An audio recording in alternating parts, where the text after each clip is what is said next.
እዚ ትግራይ ስትሪም ሚዲያ እዩ ንምድላውና ላይክ ብምግባር ከጀምሮ ብኽብርን ትሕትናን ሓቲትና ናብቲ ፈላማይ ዘዳለናዮ ዜና ቅድሚ ምስጋርና አርእስተ ዜና ጀነራል ታደሰ ወረደ ብድምፂ ብልጫ ተሳዒሩ ክትሰምዑ ወይኹም አባላት ሰራዊት ትግራይ 11 ካብ ጸለምቲ አንሳሒቦም ክነቅርቡ ኢና بوغن كبابي وجرات وق كم زتخايدة تفليتو بزرزر كقربيو بوليتيكانيا نبر تغارالاي سيا ابرها سراويت كعمص تصويعو حزنا يولنا نحزب قلاع دم زنبع نسمعيا بحزن زأتو حدقا قطيمولو كنا أربالكم ينام كلتا نبرة منقد داير إثيوبيا توقعن أبين بخمين كتسمعوا ويخم كبرات تخطاتلتنا بدقامي حزون لايك بمقبار جمرو نبتي فلما يزينانا كنسقر أما خاري ميديان ركب هزمن بريزيدنت كيزاو ممحدا تقرأ كوين سرح زنبرا داويت كبدم ودور دعب قداي وقت علمتي أبيو كم زنبرا قليتهم داويتا بصحفهم تادس حانت دمسي هزلاتهم بزي منقدي أيوات الناليلو نجيروهم يوت أنت أنا نايلهم بعبلاج أدمسي وسينو موكبل صحيف لهم هزبي سرعة فاينانس أمينو زعاقورو جنزب بانكتات بزولو حصرات كاش مخنيات أب هزبي تفتيرو زولو شجر كفتح ورحي كساقر زيسقم سراحتنيا منقستي مدبنيا دموز بقوانو زرخبالو كونتات كموچاچو نفيدرال منقست حاتيتو أونتاو ملاش يصبه كم زولو جيجاو محدار تقراي أفليتهم عبز سومن زي بزاقات أما قوانت مخنيات توزوالو براراتات نفرتي كوتصلون وسيخو حاتيتو لو جيجاو محدار تقراي جيجاو محدار تقراي مشت سنبت ترع سران 4 كلتاشن عسا شمتنا متمرد أبي وانا وقدام الكتاب زوطو مقلتي زلاغن نبارن سلام تقراي كرقاق زغل نمزابلتي وقنات وحسنهم تحليو نام ربوتهم انتملسو حق منقستا وسن تقراي انت الرقاق انيو إللهم بأنفات تصلمتي تكزا سقيرهم زنورو تقارلتي أرمي 11 بتزاز العلوة أزاز سراوي تقراي ندحار كملسو كم استقبرة قليتهم نقرات بسلام ومنقر اطرح كفتحو بوغن تقراي تساوعيتنا غربيهم جنرال ود وردا بزحبو غازيت او مغلصو نزي زملاخات منبارو زكريم انتخونا جنرال تادس كاب صلمتي كملس مالتو سراويتنا تمزابلتي كملسو دو يكونن تسلفو زلو عمامو نابي غديفو كملس يزلو بمال توقيسلهم حزب محراب سقاي اخلو انا امناي تزاز امناي مرحنت انترفيرانس صرح يكونن كم تقارغن كلبم زلنا كنفلطو زلنا خردنا زلو بولق سبات تونن بولق سبات كم دليتم زوروا تግራይ درجه يكوننا زلنا لومي حد تقالالاي تግራይ اتتسوت مالي زقدفن حدري اتفت جنبار زني حيزي نحنا ون عدم مل زلنا تقارو ناي ولق رابحاتنا يكون ناي واچواچ يكون ناي ገለታት يكون دحان سباتنا نغاغينا هايله بناي وعلو ميزان نيغاغي ميكي ناي وعلو ميزان نيغاغي تقندقن سيكونن حيزي ناي جيغاتات مقرام زي كوني نتግራይ ዋጋ ዘይخفلا ابز ساعات زيو ናብ ሓደ መጽና بحاده عاسيلنا مرحتنا خغاغيتلو ابزيو تغاغيلو እንታደሰ ወረደ aftu ገዩ ኢራን ወቅሰለና ፖለቲካሊ ሚስካልኩሌሽን ስራሕ ነገር ድሕሪ ሒዚ ዓብይ ዋጋ خيخفلنا ግዜ خيጎተልና ብልጽግና ኦሮሞ at any cost ኣብ ትግራይ ዘለው ባንዳታት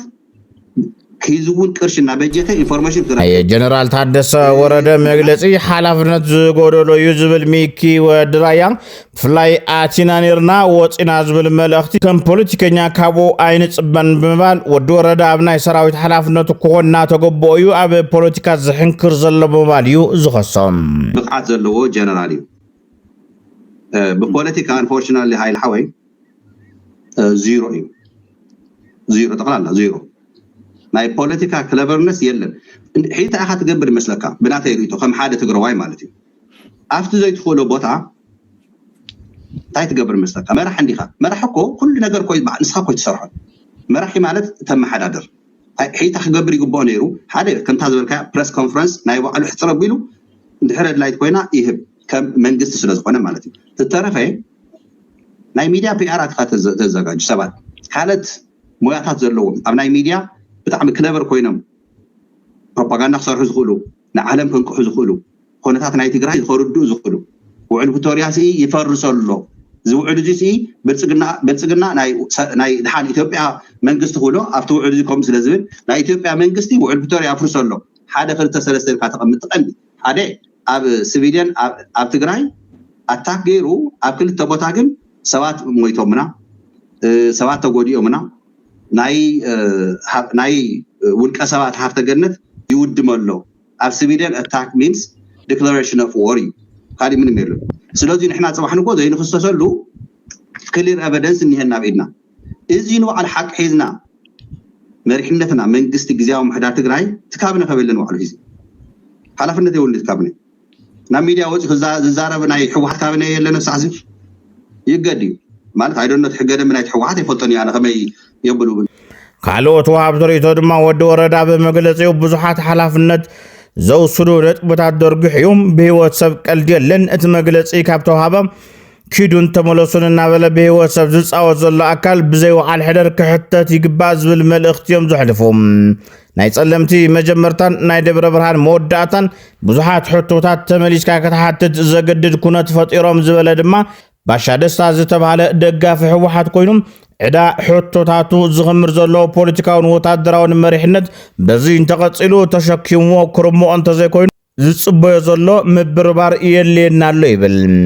ሰራዊትናን ህዝብናን ከም ናይ ኣናጹ ላብራቶሪ መፈተነ ይኮነን ሓደ ዋጋ TDF ክባር እዩ ዋጋ ሓደ ሰላማዊ ህዝቢ ክባር እዩ ዝበለ ፈታው ለውጥ ዝርሽም ዝነጥፍ ካሊ ድማ ህዝብኻን ሰራዊትካን ዝኾነ ፖለቲካውን ብሄራውን ሕቶ መፈተነ ክትገብሮ ነውሪ ይልሎም እዚ ስርዓት ዘይብሉ ዓዲ ኮይኑ እምበር ዝሕትትውን ነይሩ ምባል ይቅጽል ሕዝውን ዘይረብሕ ፖለቲካውን ወታደራውን ሃልከ ተባሂሉ ህይወት ሓደ አባል TDF ክኽፈለ ይግባን ነውርታትኩም ከም ስጡሕ በቕሊ ኣይትስጥሕዎም ተዋሪድኩም ሰራዊትናን ህዝብናን ኣይተዋረድዎ ኢሉም ካብ ዲያስፖራ ዝኾኑ ወደ ምዕራብ ትግራይ ጎይቶም ሃይለ ስላሴ እውን በወገኖም ቅድመ 4 ዓመት አዛዝ ሰራዊት ትግራይ እናሃሎ ኣብቲ እዋን ሓያል ኩናት ህዝቢ ትግራይ ቅሰን ደቅኻ እናቆጠብና ንጥቀመሎም ኣለና ዝበለ ታደሰ ወረደ ሕዚ ድማ እቲ ዘይውዳእ ኣሽካዕላሉ ድሕሪ ህልቂት ንጹሃን መላምልን ሎሚ ድማ ፌደራል መንግስቲ እተው ኢሉ ቃል ኣትዩና ዝነበረ ክነዘኻኽሮ ኢልናይና ንጸለምቲ ኣቲና ነርና ወፂና ኣለና ዝብል መደሩ ናይ ሕሉፍ ላግፅን ብድዑን እዩ ኣዘኻኺሩና ይብል በኻዶት ወገናት ድማ ኣብዚ ሕዚ እዋን ታደሰ ወረደ ክገብሮ ዝኽእል ምንም ዓይነት ሓላፍነት የብሉን እቲ ሓላፍነት ኣብ ኢድ ካልኦት ወዲቑ ስለ ዘሎ እዩ ንታደሰ ክንወቕሶ ኣይግባእን ዝብሉ ድማ ኣይተሳኣኑን ወገን ወጀራት ሕዝውን ጎንፂ ይቕጽል ኣሎ ናብ ሰንዓለ ዝተባሃለ ቦታ ኣብ ወጀራት በተደጋጋሚ كتكوس كمزو على تغليصو نغرغن وجرات اب تحت السراويت تግራይ ምህላዋ ተገሊጹሎም ናብ ወጀራት ከቢድ ብረት كتكوس ሞ على ድማ ተሓቢሩም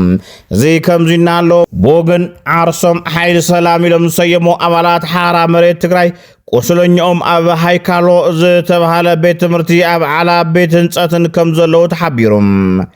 برحقي مغنيات سمرا محكام اي كالون يبلو فلفلاتنا بوغنتهم حارة مريت تقراي دما بانصارو ابلو عليهم منم عينت قدات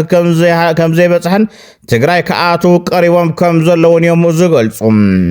قدسات تقارو امونغو خلطة تقارو زقبرو جن بسلون اقوهي وملون زنما وصيد حماق بوليتيكا مريحነት ይባል ህዝቡን እንተኾነ በخلتيو ዘለው ኃይልታት ደው ኢሎም ከሐስቡ ይላበውሎም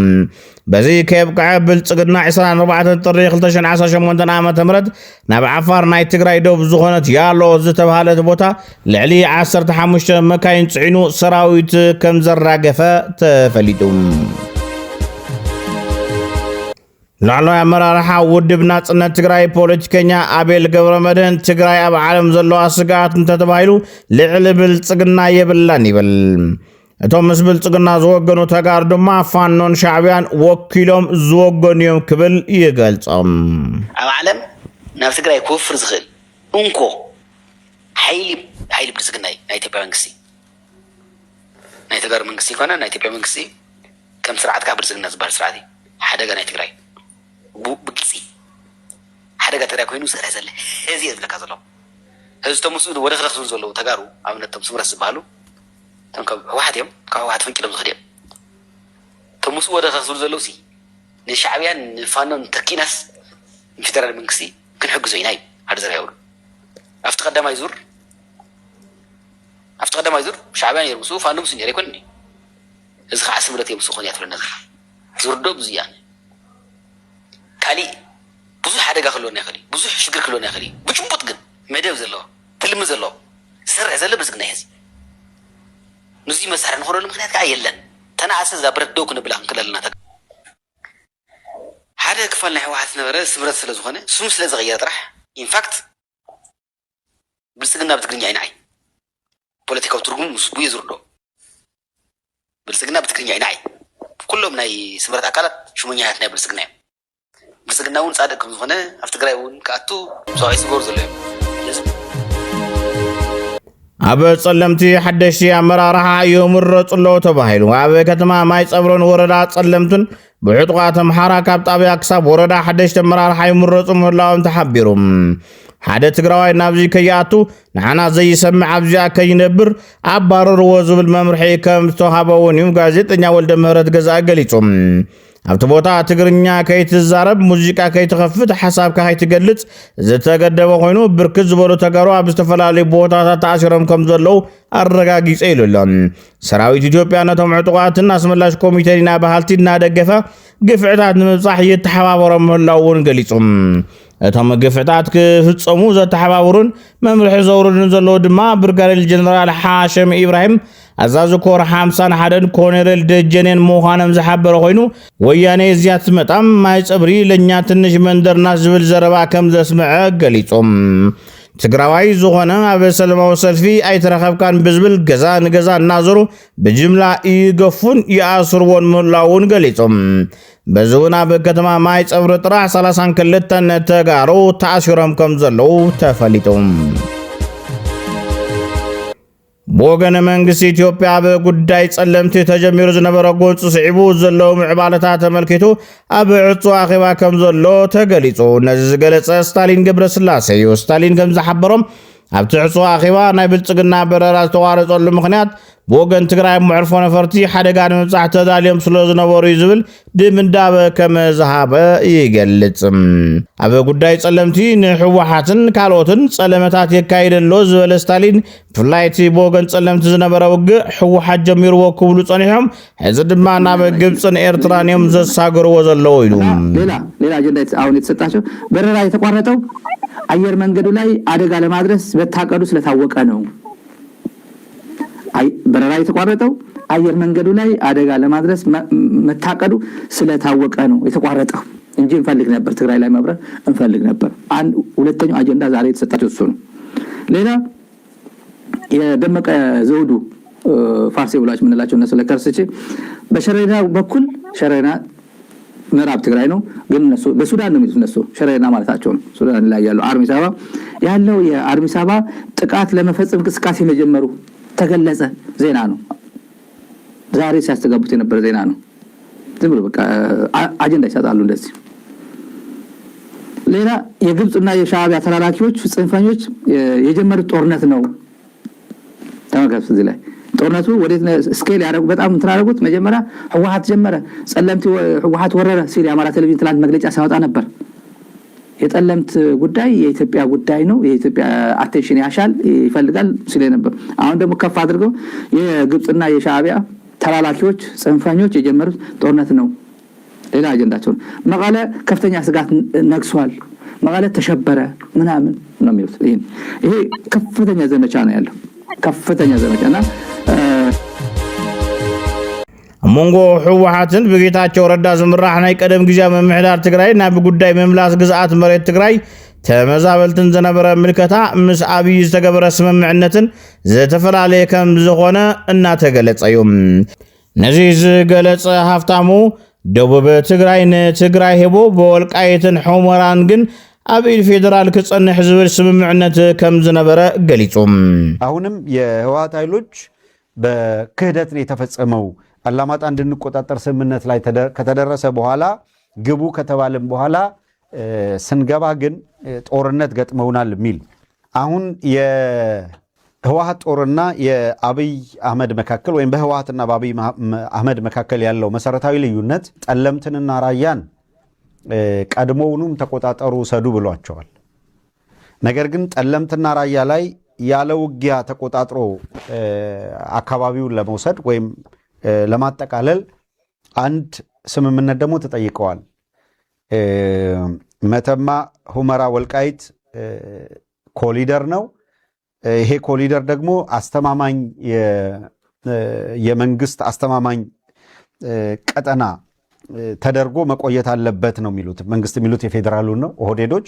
ስለዚህ ከሱዳን ጋር የሚያዋስነውንና ለህወሓት የመውጫ በር ኮሊደር ሊሆነው የሚችለውን ቦታ በተመለከተ አናጋራችሁም ነው። ራያን ማነው ወልቃይትን በፌዴራል ስር ስለሚቆይ በወልቃይት ላይ ተስማሙ፣ ወደ ወልቃይት ላለመግባት ተስማሙ የሚል በጎን እነ ጌታቸው ረዳ እንደገና ከአብይ አህመድ ጋር ባደረጉት ስምምነት የወልቃይትን ጉዳይ እነ ጌታቸው ረዳ ተስማምቷል። የነጻድቃን ጦር ተስማምቷል። የተስማማው ወልቃይት በፌዴራል የሚተዳደር ይሁን በሚለው ተስማምተዋል። እዚ ዝወለዶ ድማ ኣብ ደቡብ ቅድሚ ሕዚ ሰራዊት ትግራይ ተዋግዮም እንትኣቱ ብወገን ብልፅግና ይትረፍ ሕወሓት ወሪሩ ክበሃል ከም ዜና እውን ክስርሐሉ ኣይተገበረን ብምባል እዚ ድማ ስምምዕነት ስለ ዝነበረ ምዃኑ ይገልጽ። ይኹን እምበር ሕዚ ብጸለምቲ ክደፍእ ምስ ጀመረ ብወገን ብልፅግና ሕወሓት ወሪሩና ዝብል ጎስጓስ ክህሉ ዝተገበረ ካብ ስምምዕነት ወፃእ ስለ ዝኾነ ናብ ወልቃይትን ሕሞራን ዝበሉ ከባብታት ከይሰግር ዝብል ስጋት ስለ ዝሓደሮን ምዃኑ ይገልጽ። አስተዳደሩን በተመለከተ ሎካል አድሚኒስትሬሽኑን በተመለከተ ልክ ድሬዳዋ እንደሚያደርጉት አካፍለው የሎካል አስተዳደር ላይ የነ ኮሎኔል ደመቀም ከነጌታቸው ረዳና ነጻድቃን የሚያዋጡትን በጋራ ሆኖ የጋራ አስተዳደር ይመሰረታል። ሲቪል አስተዳደር ኮሪደሩን ወታደሩ ነው፣ ተጠሪነቱም ለፌዴራል ነው። ያ ክልል የሚለውን ግን ከአማራም ክልል ጋር ከትግራይ ክልልም ጋር አይቆይም ነው። ኦህዴድ የመጨረሻ ውሳኔው ይሄ ከወልቃይት ጋር በተገናኘ አሁን ይሄንን ለማስፈጸም ከሁለቱም አካላት ጋር የተለያየ ስምምነት ስለሆነ ኦህዴድ ያደረገው ለምሳሌ ራያን ለቲፒኤልኤፍ ለማስረከብ ባለመ ጊዜ እዛ የነበረውን የአማራ አስተዳደር አጥቅተው መተውት ወደ 40 ሺህ የሚጠጉ ደግሞ የአማራ ተወላጆች ወደ ቆቦ ሸሽተው ሲመጡ ማንም ጥያቄ ያነሳ የለም። ህወሓት ተነኮሰም አልተባለም፣ ጦርነት ተጀመረም አልተባለም። ወግተው በኃይል ነው የተቆጣጠሩት። ይሄንን ማድረጋቸውን ግን የዜና ጉዳይ ሊሆንም አልቻለም። እንደምታውቁት እንደ ኒውስ እንኳን ሊደመጥ አልቻለም። ለምን? ስምምነት ስለነበረ። በጠለምት በኩልም አሁን የቲፒኤልኤፍ ፋይል ኢንተረስቱ ጠለምት እንደተባለው ጠለምት ላይ መቆየት ወይም ጠለምትን መቆጣጠር ሳይሆን አልፎ የሚሄድ ነው የሚል ኦህዴዶች ጋር ወናኔ ደደቤት የሚዲያ ኃይል አረፋይነ ካብ ዝመፀ ትምጻ ብዘይግድስ ናይቶም ብድሮን ዝተጨፍጨፉ ብድሮን ዝጨፍጨፉሉ መዓልቱሎ ኢሉ ነዚ ድማ ምስፋና ይኹን ምስካልእ ስልታዊ መዋቕር ክግበር እዩ ዝብል ሃይለ ብልፅግና እንተደፊኡሉ ኣብ ሽዋዩ ክግጠም ኢሉ ኣለዎም። ፖለቲከኛን ነባር ተጋዳላይ ሕወሓትን ስየ ኣብርሃ ኣብ ህዝቢ ተጀሚሩ ዘሎ እምቢተኝነት ናብ ሰራዊት እውን ክቕፅል ኣለዎ ኢሉ ወሲኹ ድማ እቲ ወገን ትግራይ ውዕሊ ፕሪቶርያ ንምስጣሚው ጎንፂ ጀሚርናዮ ዝበልዎ ነባራዊ ሓቂ መሰረት ዝገበረ ከም ዘይኮነ ሓቢሩ ክንዱ ዝኣክል ስኢልና ወዲቕና ሞራልና ወዲቕና ዘለና ከይመስለኩም እዩ። ስኢሉ ዝሰርፍ ኣይኮነ ድሮን ያውቂዓ ድሮን ክትወቅዕ ከም ምዃና ኣይጠራጠር ናይ መን ያ በዓላ ትፈልጥ ግን ወቂዖም እዮም ሕነ ክፍደ ምዃኑ ግን ክፍለጥ ክኽእል ኣለዎ። ልክዕ ክሪቲካል ዝኾነ ፕሮጀክት ምናልባሽ እውን እምኒ ኩርና ኣብ ዝቕመጠሉ ክኾን ይኽእል እዩ። ከመኣ ዝበለት መልሲ ተድልያ ንዑ ዝኸውን የተሳእነን ክብለኩም ደልየ ግን ግዜ ሒዝካ ነገራት ኣመቻችኻ ክኸውን ስለ ዘለዎ ተረዳዲእኻ ክኾን ስለ ዘለዎ ስፋነ እውን ምርዳእ ተፈጠረሎም ምስ ካሊእ ምስ ዓፋር እውን ከምኡ ምስ ኤርትራ እውን ከምኡ ዝተገበረሎም እዚኦም ብደንቢ ስታንድባይ ኮይኖም ክፀንሑ ከም ዝኽእሉ ይጠራጠርን። ፅባሕ ንጎንታ ኢና ክንሪዮ ኢና ግን ከምቲ ማለ ይኮነን ክኾን በዚ መፅና ኣለው እሞ ፍርቅኹም ንነዚአን ፀሊሞ ፍርቅኹም ንነዚአን ኣብዚዩ ቆቦ እንዳተባሃለ ይኮነን أو شو أخيد كاي قدام ندحر دليو شو أخيد كاي قدام ودب حبرات هاجرات أبي تقرأ زلوا حدوش معبالات بقرباء كتاتلو كم زلوا قليتهم تودب زلوا استحدث وطرين السلام سبات زحدرو على توصلوان أبتا جناب كيري داغمن صدن حوية زلا تجري كبصح زغل عنوة حدقون كبيدي ببال زد ما شاولت كم زفتر الله أبريهم وانا صحفي ودب حبرات هاجرات أنطونيو غوتيريز كلهم وغنات عبا متبمان بستسرة سلام وزته فللياتهم كفتح مصوع زبرة اتي بمن قد مكتل وحابك على تتكال فهران هاك زوص مغلصين اتي استختم سمعنت مقرات تصابو بملونت كتكبر تلابي لهم دحرت سممع ب2020 كلتنا قطاطر أوروباوያን ጀሚሮ ዝተረኸቡ ጸጋታት ምዕቃብ አገዳስ ምዃኑ ዘጉልሁቶም ዋና ጸሓፊ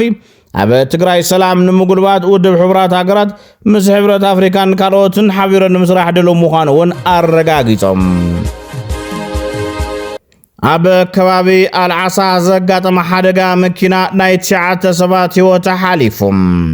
ካብ ከተማ ጉላዕና ሃገረ ሰላም ሓዘን ንምብጻሕ ምስ ሽፌር 15 ተሳፈርቲ ዝነበሩ እንትኾኑ በፂሖም እንትምለሱ ኣብ ከባቢ ኣልዓሳ ሓደጋ መኪና ገጢሞም 9 ሰብ ሞት 4 ሰብ ከቢድ ጉዳት 2 ሰባት ድማ ቀሊል ጉዳት ኣጋጢሞም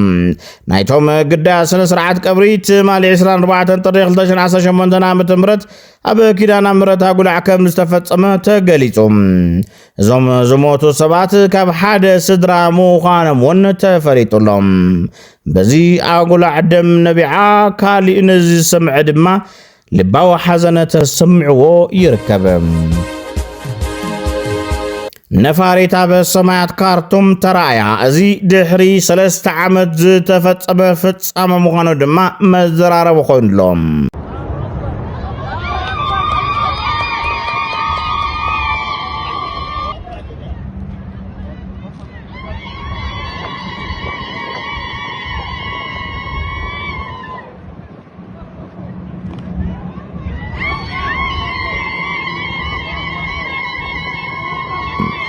ካብ መብረቃዊ ግዛት ሃገር ፖርት ሱዳን ዝተበገሰት ናይ መጀመርታ ሲቪላዊት በረራ